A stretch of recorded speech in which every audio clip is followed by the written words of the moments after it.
పద్దు అయితే విక్కీ దగ్గరికి వెళ్ళి, "ఏంటి సార్ ఇలా బిహేవ్ చేస్తున్నారని" విక్కీని ఆపుతూ ఉంటుంది. "ఏంటి సార్ మీరు ఇలా ఏడ్చేస్తున్నారు? అసలు మీరేమనుకుంటున్నారు?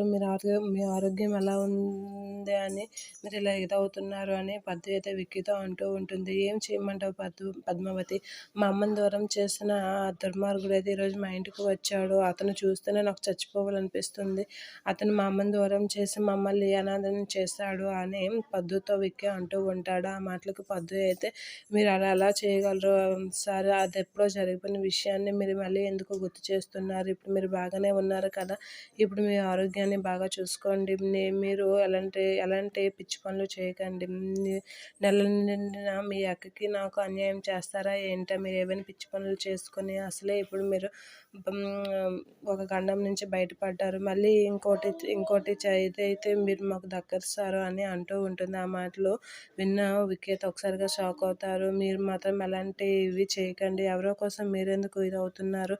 మీకు మేమున్నాం కదా! మీరు మమ్మల్ని చూసుకోండి" అని పద్దు అయితే అంటూ ఉంటుంది.